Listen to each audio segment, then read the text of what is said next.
So in GCSE, we had our bar charts and our pie charts. And here at A-level, we're moving on to our 3 new diagrams, or newish kind of diagrams. Box plot, we already really had at GCSE. Here's our cumulative frequency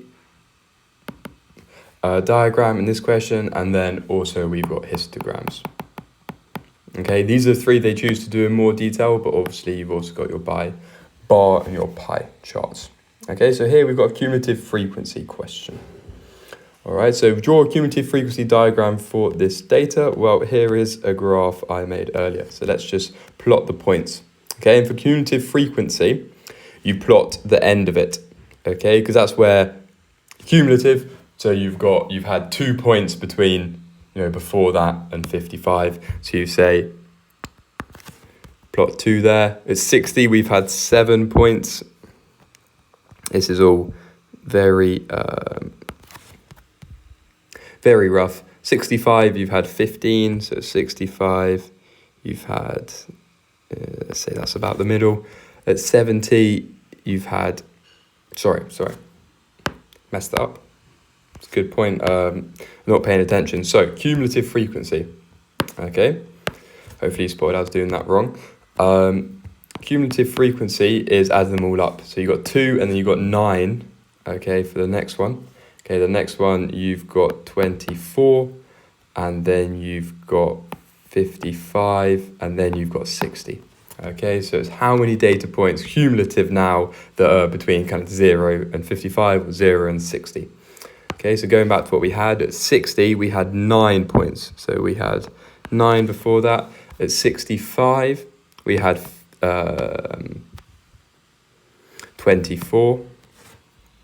So 24. At 70, we had 55. So it really shoots up here. 70, say it's about there. And 75, we've had all of our data points. Say there. Okay, and then we kind of connect them, but whatever feels natural. Something like that. And that is our cumulative frequency diagram. Okay, now find the median length of the honey badger. Well, median would be at our 30th data point. So we go across the 30, come down. So we got about 66 centimeters there for our median. And then, that's it. Find the interquartile range. So we need to find a quarter of 60, which is 15. Okay, so we come across at 15. Say it's about there. About here. Go down, obviously you use a ruler when you're actually working out yourselves. And 62.5, let's say. So this is 62.5. And then upper quartile range at 45. We're going to go across. Hit that, let's say it's hit that line. And go down. And then we get 67. Okay. 66.5, let's say. So our interquartile range is then 4 centimeters. Okay, and our median is 66, so perfect.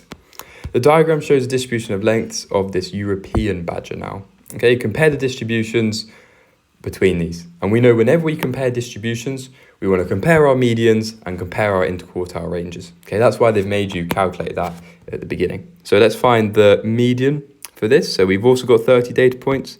So we go 30, we go down, and what are we going up in? 1, 2, 3, 4, 5, 6, 7, 8, 9. Yeah, we're going up in ones. So that's about 66. 1, 2, 3, 4, 5. Yeah, let's say that's 66. So exactly the same. Actually, that might be 65.5, but let's say that's the same. And then our interquartile range, we're looking at 15. 1, 2, 3, 64. And then 45. 60, okay. 70, sorry. All right, so we've got on here, oh no, sorry, that's different. Okay, so we've got an interquartile range here of 6 centimeters. Okay, so when we're comparing the lengths of the honey badgers, we're saying that their median is roughly the same, but their interquartile range of the European badgers, which is this diagram here, European badgers, is greater than our interquartile range of our honey badgers. Okay, so our European badgers have their length is got a bigger spread. Okay, and then comment on the suitability of using cumulative frequency diagrams. Well, when comparing these distributions, okay, well, cumulative frequency diagrams are great at showing your median and your spread, okay, which is exactly the data points we've used to compare these two. So that's why we're happy with that. Something that's not so great, I guess, is you don't know the individual data points, but when you've got so much data, we don't mind that. Okay, so we're happy. So the negatives are usually the stuff we're happy to kind of deal with, okay, and we don't mind not having the individual points here.